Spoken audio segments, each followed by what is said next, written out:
Building a shelter in the wild is not a conquest, it's a negotiation with nature. My tree cabin stands as a fortress, but from the moment it's finished, it becomes a target. The forest is alive, and every creature is searching for food, shelter, or opportunity. Bears, mice, ants, even humans.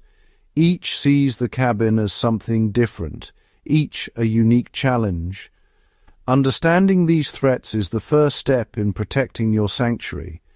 Defense here is not about aggression, but about knowledge and foresight. The goal: make your cabin uninteresting and inaccessible. Think like the creatures you want to deter. What attracts them? What scares them? True security comes from blending into the landscape, not standing apart. Every sound, every sign in the woods becomes information. You learn to read the forest, to anticipate its movements. Defending the cabin becomes a daily practice in awareness. It's about respecting nature's power and knowing it can reclaim anything left unguarded. The cabin is more than wood and nails. It's a relationship with the wild, requiring constant attention. Only through vigilance and understanding can you maintain this fragile peace. Bears are the sovereigns of the wild, powerful, curious, and driven by scent. To a bear, a tree cabin can smell like a feast from miles away. Scent discipline is your first defense. Store food in airtight containers, cook away from your cabin, and burn or bury all waste. Clean everything thoroughly, create a scent vacuum. Physical barriers help. Plant thorny bushes at the tree's base and wrap sheet metal around the trunk to block climbing. These passive obstacles persuade bears to look elsewhere. Noise is another tool.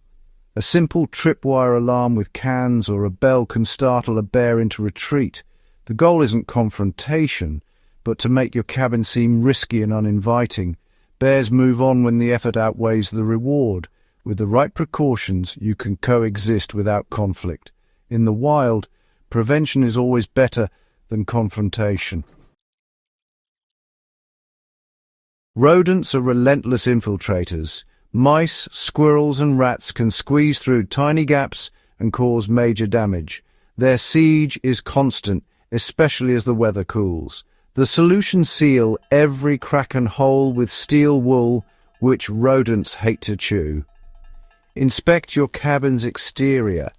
Window frames, floor joints, and pipe entries are all vulnerable. For larger areas, use metal flashing to deny access to gnawing teeth. You're not eliminating rodents from the forest, just making your cabin too tough to bother with. Nature helps too. Plant mint or wormwood around the base to repel them. Combine these botanical barriers with physical ones for a layered defense.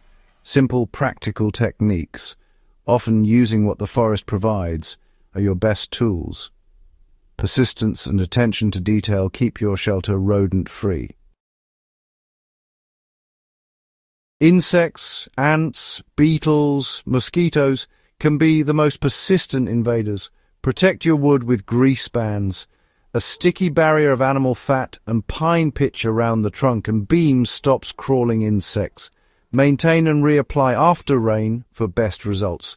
Use nature's repellents. Plant lavender, citronella, and lemongrass around your cabin and rub their oils on your skin. Hang dried tansy or wormwood inside to deter flies and ants. For invaders that get inside, sprinkle diatomaceous earth at entry points. It dehydrates and kills crawling bugs. These natural defenses work quietly, day and night. With a few simple steps, you can keep your cabin comfortable and bug-free. Insects may be small, but a layered approach keeps them at bay. The human element is the most unpredictable threat in the wild. A remote cabin can tempt those seeking shelter or supplies. Camouflage is your first defense. Build among dense foliage. Let vines and creepers mask your cabin's outline. Make access difficult. Use a retractable rope ladder. pulling it up when inside or away.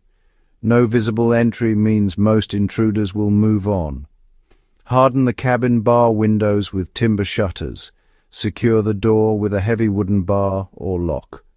These measures deter all but the most determined. When away, make the cabin look vacant and fortified. The message: this is not an easy target. Invisibility and inaccessibility are your best defenses against unwanted visitors. The survival of your tree cabin depends on working with the living tree, not against it. Avoid rigid bolts that harm the tree. Use platforms, braces, and suspension slings that allow for growth and movement. Techniques like the Garnier limb minimize damage and let the tree thrive. Use lightweight, rot-resistant wood from the forest and design for minimal impact. A living roof of moss and grasses provides camouflage and insulation, managing rainwater naturally. Mimic the forest's patterns. Your cabin becomes a symbiotic addition, not an intrusion. A healthy tree is a strong foundation, and its growth can even enhance your defenses. Treat the tree as a partner, ensuring the longevity of both shelter and host. This is the essence of bushcraft, living within nature, not just on it. True defense in the wild isn't about walls or weapons. It's about knowledge. Scent discipline, access denial, and camouflage are acts of intelligence, not aggression. Make your cabin uninteresting and difficult to reach. Most threats will simply move on.